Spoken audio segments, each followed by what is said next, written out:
Hello, my name is Jasmine Clark. I'm the Digital Scholarship Librarian at Temple University. I use she/they pronouns, and I'm the current chair of the DLF Digital Accessibility Working Group. This working group exists to explore issues around ensuring access to digital resources within information organizations for disabled patrons and staff. It's currently composed of 3 subgroups: IT and development, policies and workflows, and continuing education and advocacy. Within this video, the chairs of those subgroups, Markweiler, Debbie Kramer, Gabe Galson, and Amy Vecchione, will come on to introduce themselves, tell us a little bit about their subgroups, some of the work that's been accomplished within the past year, and some of the goals that they've set for the future.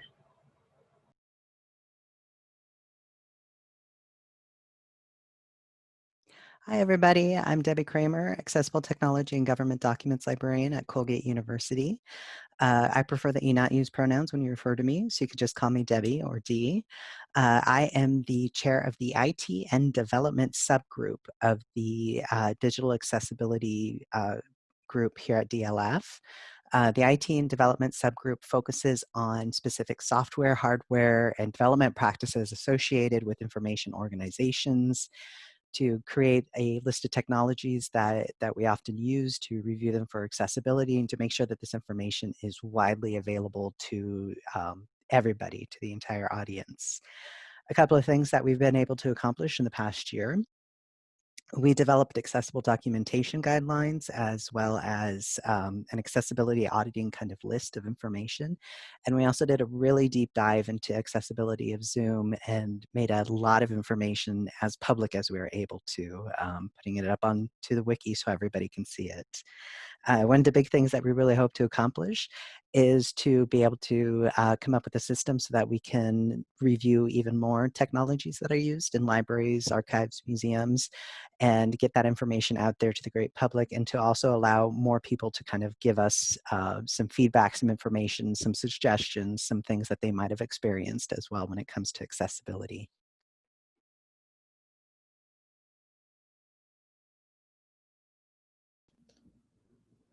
My name is Mark Weiler. I'm one of the co-chairs of the Advocacy and Education subgroup in the Digital Accessibility Working Group. He, him pronouns are welcome. What's a description of the Advocacy and Education group? Well, we're a new group, and libraries and information organizations have a societal responsibility and professional responsibility to proactively build features that enable the full participation of people with disabilities.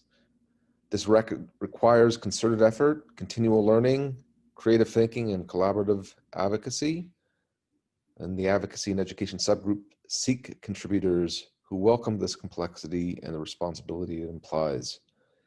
So I'll highlight so far, the subgroup just had a kickoff webinar, Inclusive Design and Accessible Exhibits, some guidance for libraries, galleries, and museums, the speaker being Sina Balram.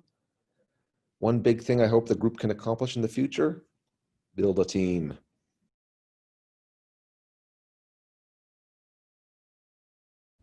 Hi, my name's Gabe Golson, and I use he, his pronouns. I'm a technology projects librarian at Temple University Libraries, and with Amy, I co-chair the Policies and Workflows subgroup. Hi, I'm Amy Vecchione, and I use she and they pronouns. I'm the head of Emerging Technologies and Experiential Learning at Albertsons Library, Boise State University. Together with Gabe, I'm a co-chair of the Policies and Workflows subgroup. The group works to promote accessible practices in specific functional areas, including employment, purchasing, production, leadership, and organizational oversight. We collaboratively create resources that make it easier for institutions to implement workflows and create policies that promote these goals. We're currently working to create an environmental scan of accessibility policies at GLAM institutions. We are also producing a guidebook that could be used by institutions interested in creating accessibility-focused institutional policies. This guide will include policy statement templates and also will cover how to implement these in your institutions and include enforcement strategies. In the future, we plan to publish and distribute this guide and to work on other similar resources.